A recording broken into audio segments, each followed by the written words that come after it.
أعوذ بالله من الشيطان الرجيم بسم الله الرحمن الرحيم قل تعالوا أتل ما حرم ربكم عليكم ألا تشركوا به شيئا وبالوالدين إحسانا ولا تقتلوا أولادكم من إملاق نحن نرزقكم وإياهم ولا تقربوا الفواحش ما ظهر منها وما بطن ولا تقتلوا النفس التي حرم الله إلا بالحق ذلكم وصاكم به لعلكم تعقلون ولا تقربوا مال اليتيم إلا بالتي هي أحسن حتى يبلغ أشده وأوفوا الكيل والميزان بالقسط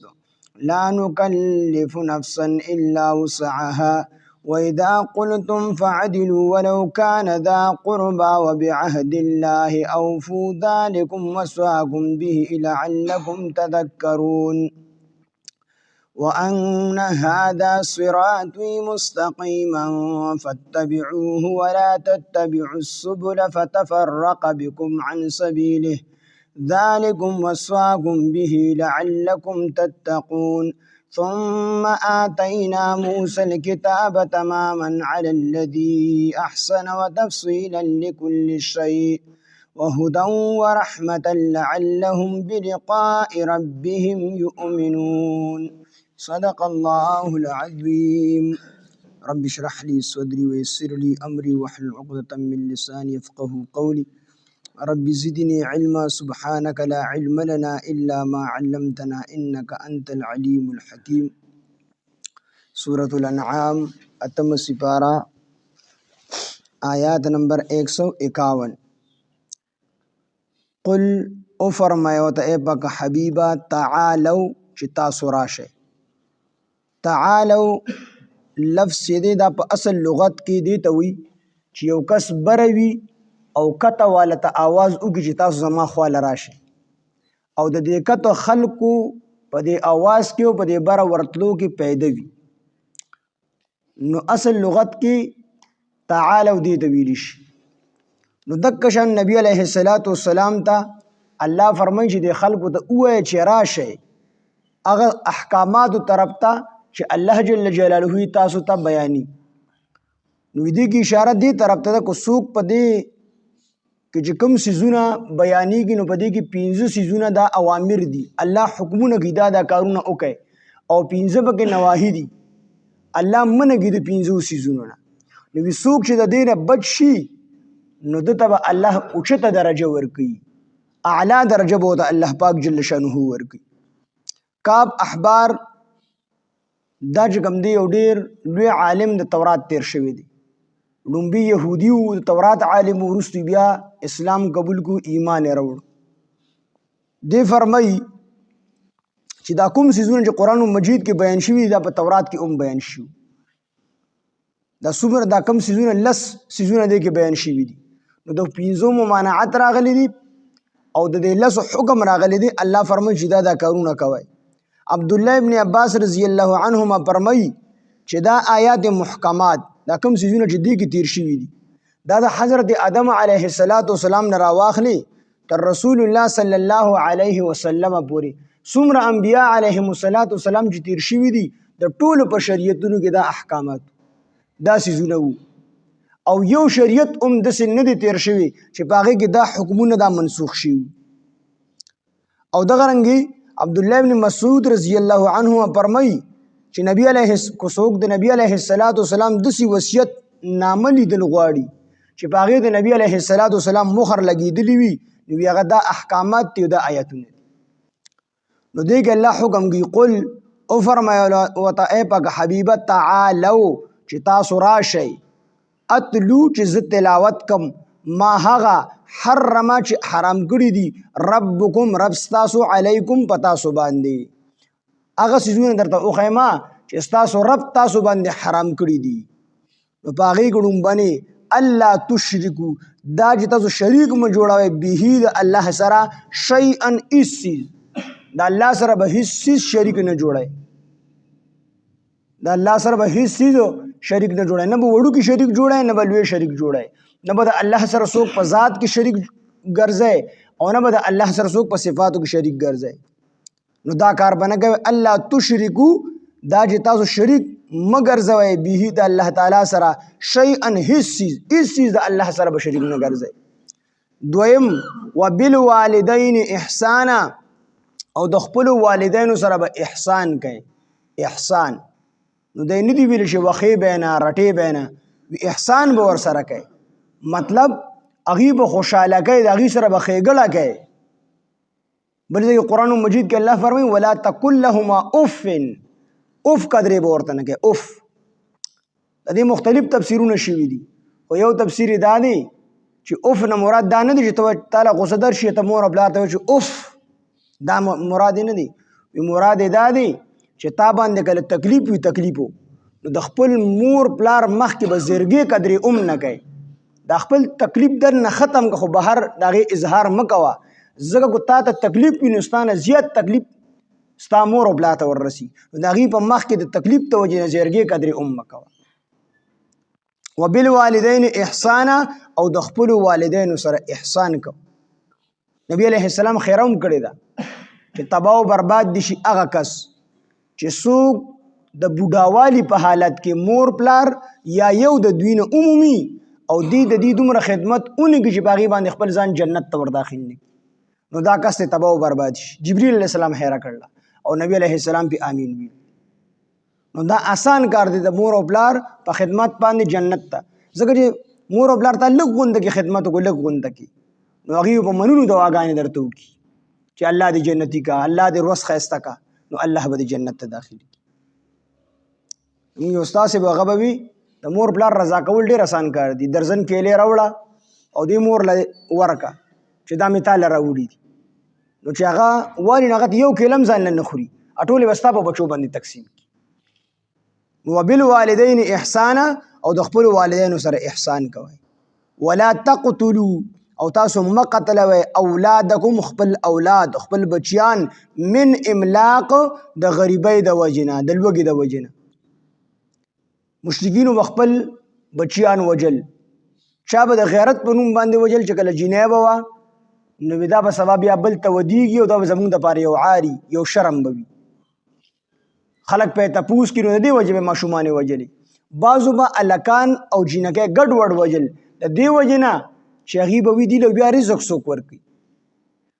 نو بعضې به غریبانانو نو هغې به وي چې مونږ په خپله څه نه مومو نو دوی له به څه ورکو او بعضو به ګزاره کېدل نو هغې به وي په آینده وخت کې که مونږ غریبانان شو دوی له بیا څه ورکو نو د دې وجې نه به هغې ماشومانان وجل. نو الله فرمایل چې ولا تقتلوا او تاسو مه وجنئ اولادکم خپل اولاد من املاق د غریبۍ د وجې نه. وروستو پسې الله فرمایي نحن نرزقکم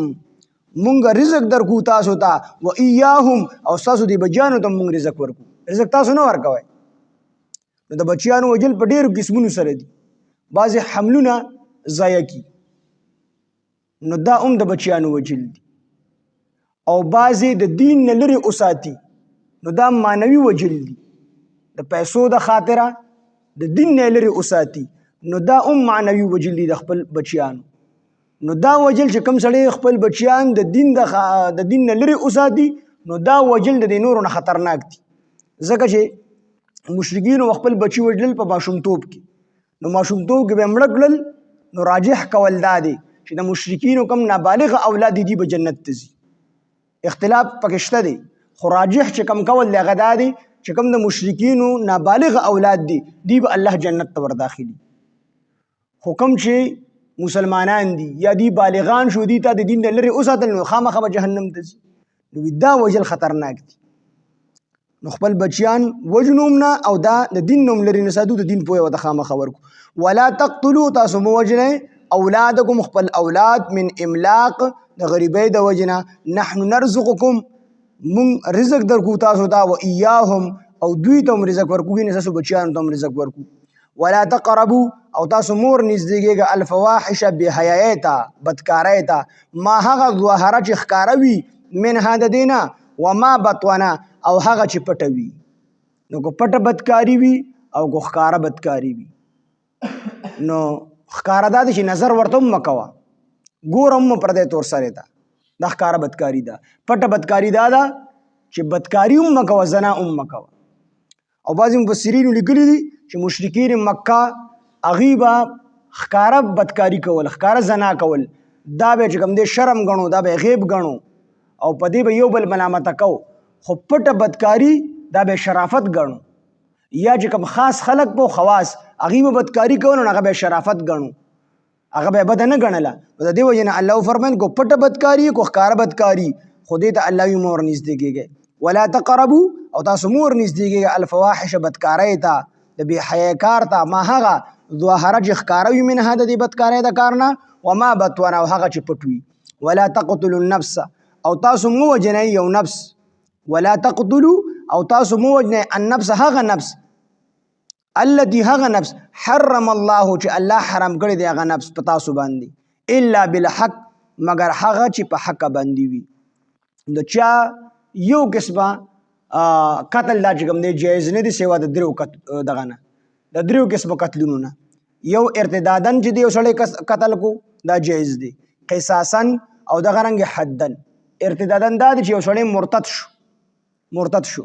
او دې چې کله مرتد شو نو حکومت وقت ته د اختیار دی، هر چا ته هم نشته دی، نو دې به په جیل کې واچي، 3 ورځې به ورته مهلت ورکړي او 3 ورځو پورې به علما راوغواړي چې چې کوم شکوک او شبهات وي هغه به ختم کړي. نو که 3 ورځو پورې دی مسلمان شو نو ټیک ته، او که 3 ورځو پورې دی مسلمان نه شو نو د قتل بیا واجب دی بیا قتل. دویم چې کوم دی هغه قصاصن دی، یو کس یو بېګناه سړی وجلی دی او قصدن عمدن یې وجلی دی،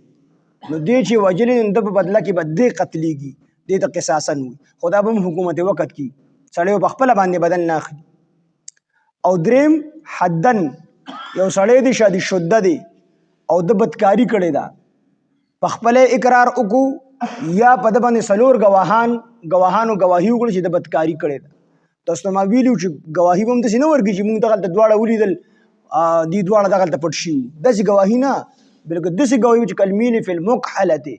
موږ داسې لیدلي دي لکه د رنجو سلایې په رنجدان کې داسې خو لیدلی دي. نو دا چې کله 4 کسه ګواهان دې ګواهي ورکړي د هغې نه پس په دې سنګساریږي. نو دا 3 قسمه قتل جایز دی، دې نه علاوه بل قسمه نور قتلونه چې کوم دي دا جایز نه دي. نو ولا تقتلوا تاسو مه قتلوئ النفس نفس التي هغه نفس حرم الله چې حرام کړی دی الله تعالی الا بالحق مگر کم قتلونه چې په حق سره وي نو هغه بیا قتلوئ. ذالکم دا ټولې خبرې وصواکم تاکیدي حکم درکوي الله پاک تاسو ته به په دې سره لعلکم تعقلون د پاره دې تاسو عقل ولرئ. ولا تقربوا او تاسو مه نږدې کېږئ مال الیتیم د یتیم مال ته الا بالتي مگر په هغې طریقې سره هي احسن چې ښایسته وي، یعنې د یتیم مال مه خورئ، د یتیم مال مه خرچه کوئ. هو لاس ورله هم مه ورړئ، خو که د یتیم پکې پیدا وي نو بیا خرچه کوئ، د یتیم پکې پیدا وي د هغه مال زیاتول پکار دي چې د یتیم مال زیات شي. الا بالتي مگر هغه چې په هغه طریقه هي احسن چې ښایسته وي حتی تر دې پورې یبلغا چې هغه ورسیږي اشده خپلې ځوانۍ ته. د یتیم د مال به حفاظت کی، د یتیم مال به ځای نه خرچ کی، په خپله به یې نه خوري. هو که د یتیم څومره ضروریات دي نو د یتیم د مال نه به بیا په د یتیم باندې خرچه کوي، خو داسې نه چې د هغه 10 روپۍ لګي او ته به 50 روپۍ لګئ، یا 10 په هغه لګي 10 ته په ځان باندې لګئ، داسې به نه کوي. د یتیم د مال به حفاظت کی. چې کله یتیم بلوغت ته ورسېدی بالغ شي نو بیا دې ورته دغه مال حواله کی حتی یبلغ تر دې چې ورسیږي اشده خپلې ځوانۍ ته. واوفوا الکیل او تاسو پوره کوئ پیمانه، پوره ورکوئ پیمانه، ناب طور کې کبھی مه کوئ. واوفوا الکیل او پوره ورکوئ پیمانه، والمیزان او تله بالقسط په انصاف سره. نو پیمانه او تله، پیمانه هغه لوښي ته ویلی شي چې په هغې باندې یو څیز پیمانه کوي، او میزان دا تللو ته ویلی شي چې کوم څیز پې تلي هغه تلې ته ویلی شي. نو پیمانه به هم پوره ورکوئ او چې یو څیز تلي نو هغه به هم پوره ورکوئ. واوفوا الکیل او پوره ورکوئ پیمانه، والمیزان او تله بالقسط په انصاف سره. لا نکلف نفسا مونږ تکلیف نه ورکوو یو نفس ته الا وسعها مگر په قدر د طاقت ته هغه. الله چې چا باندې یو څیز دومره پې مقرر کړی دی څومره چې هغه هکې برداشت دی، چې چې څومره هغه برداشت کول شي هغه رسیز الله پاک په هغه باندې مقرر کړی دی. واذا قلتم او هر کله چې تاسو خبره کوئ نو فاعدلوا په انصاف سره کوئ ولو کان ذا قربا اگر کو دا د چا لپاره خبره کوي د چا په حق کې دا ستا خپلوان ولي نه وي او حق خبره وکړي.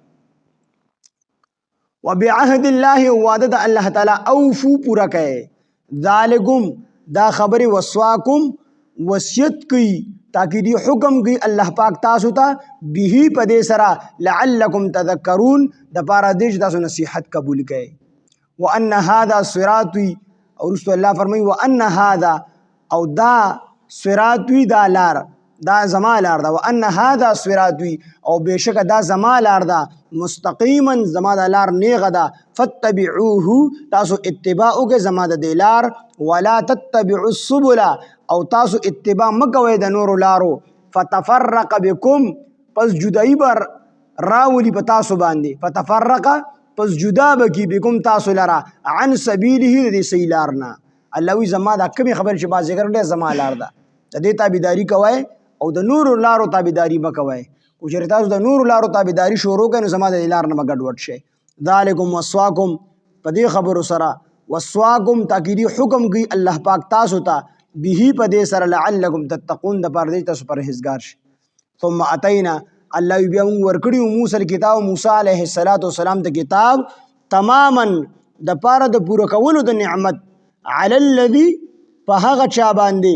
احسن چې نیک عمل وتفصیلا او تفصیل لكل شیء د هر یو چیز د هر چیز تفسیر دا په تورات کې موجود او هدن او دا تورات هدایت او رحمتا او رحمت لعلهم د پاره دې چې دوی بلقاء ربهم د خپل رب د ملاقات د خپل رب په ملاقات باندې یؤمنون یقین ولري ایمان وروړي. دا لس خبرې دي او نو په دې کې دا 15 چې کوم دي دا حکمونه دي اوامر دي او 15 پکې نواهی دي. قل او فرمایو ته پاک حبیب تعالی او تاسو راشه اتلو جز تلاوت کما ما هغه سو حرم چې حرام کړی دي ربکم رب تاسو علیکم بتاسو باندې لومبنه خبره الله تشرکو دا تاسو شرک دا شریک نه جوړوي به د هغه سره یعنی الله سره شی ان هیڅ دویم وبالوالدین احسانا او د خپل والدین سره احسان کوي. دریم ولا تقتلوا تاسو بقتلوي اولادکم خپل اولاد بن املاق د غریبې د ویرینا نحن نرزقکم من رزق درکو تاسو ته و ایاهم او هغوی ته. سلورم ولا تقربوا او تاسو منځ دیږي الفواحش بحیادا ما هغه ظهر چې ښکاروي بنها د دې بحیانا وما بطن او هغه چې پټوي. پینزم ولا تقتلوا او تاسو مقتلوي النفس نفس التي هغه نفس حرم الله چې حرام کړی دی الله تعالی الا بالحق بغیر په حق سره کوي نو خیر دی. ذالکم وصواکم په دې دا ټول خبرې وصواکم تاکیدی حکم درکوي تاسو ته الله پاک به په دې سره لعلکم تعقلون د پاره دې تاسو عقل ولرئ. شپږم ولا تقربوا او تاسو منځ دې کېږي مال الیتیم د یتیم مال ته الا بالتي مگر په هغه طریقې سره هي احسن چې اخیستوي حتی تر دې پورې یبلغ چې ورسیږي دا یتیم اشده خپل ځوانۍ ته نو بیا ورته حواله کوئ. واوفوا الکیل او تاسو پورا ورکوئ پیمانه والمیزان او تلا بالقسط په انصاف سره ورکوئ. لا نکلف مونږ تکلیف نه ورکو نفسا یو نفس ته الا وسعها مگر په قدر د طاقت د هغه. واذا قلتم هر کله تاسو خبره کوئ فعدلوا نو په انصاف سره خبره کوئ ولو کان ذا قربا اگر کوي دا ستا خپلوان نږدې رشتہ دار دی هم دای په حق خبره وي نو حق خبره وکړئ. نهم وبعهد الله اوفو او دا الله تعالی وعده پورا کوي تاسو. ذالکم وصواکم دا ټول خبرې وصواکم الله تاکیدی حکم کوي تاسو ته به په دې سره لعلکم تذکرون د پاره دې تاسو نصیحت قبول کړئ. او لسم وان هذا صراطي مستقیما او دا زما لار د مستقیمه دا نیغه ده فتبعوه تاسو تابعداري وکړئ د دې ولا تتبعوا السبل او تاسو اتباع مکوئ د نور لارو فتفرق پس جدا بشئ پس جدائی براولی بکم پتا سباندی عن سبیله زما د لارنا فتفرقا پس جدا بکی بکم تاسو لرا عن سبیله زما د سیلارنا ذالکم وسواکم دا ټول خبر وسواکم تاکہ دی حکم درکوي تاسو ته الله تعالی به پدې سره لعلکم تتقون د پاره دې تاسو تقوا دار شئ. ثم اتینا موسی الکتاب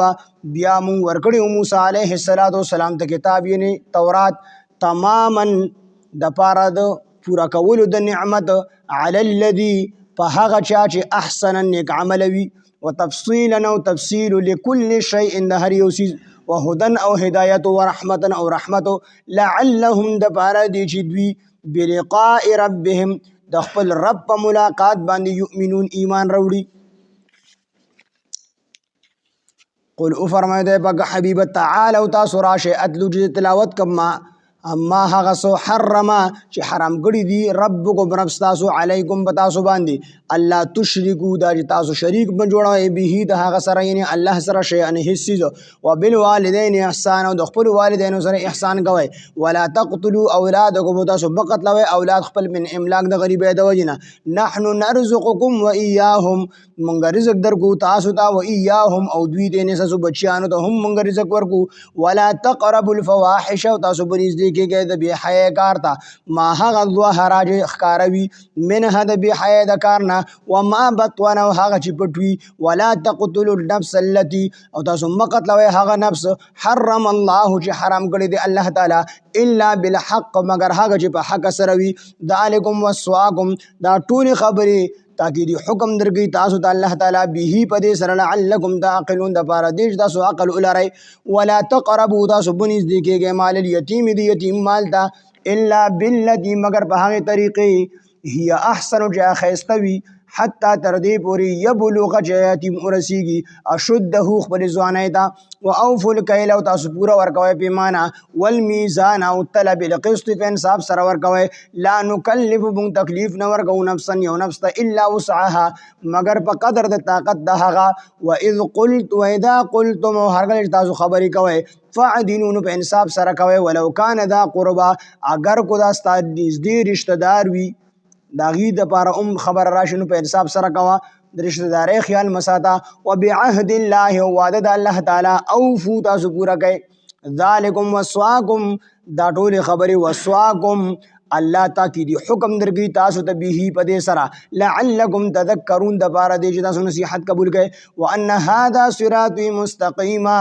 او دا زما لار د مستقیما نیغه ده فتبعوه تاسو تابعداریو کوي زما د لار ولا تتبعوا السبل او تاسو اتباع مکوئ د نور لارو فتفرقا پس جدای برا ولی بكم پتاسو باندې عن سبیله زما د صحیح لارنا فتفرقا پس جدا بکی بكم تاسو لرا عن سبیله فتفرقا پس دا نور لارې به جدا کی بكم تاسو لرا عن سبیله زما د صحیح لارنا زما د نیغ لارنا ذالکم وسواکم به دا ټول خبره وسواکم تاکہ دی حکم درکې الله پاک تاسو ته به پدې سره لعلکم تتقون د پاره دې تاسو تقوا دار شئ. ثم اتینا موسی الکتاب بیا موږ ورکړو موسی علیه السلام د کتاب یعنی تورات تماما د پاره د پورا کولو د نعمت خپل علی الذی په هغه چا باندې احسن چې نیک عمل وي وتفصیلا او دا تفصیل لكل شیء د هر چیز وهدن او هدایت ورحمتا او رحمت لعلهم د پاره دی چې دوی بلقاء ربهم د خپل رب په ملاقات باندې یؤمنون ایمان ولري. سبحان الله بحمده سبحانك اللهم بحمدك اشهد ان لا اله الا انت نستغفرك ونتوب اليك. سبحان ربك رب العزة عما يصفون وسلام على المرسلين والحمد لله رب العالمين.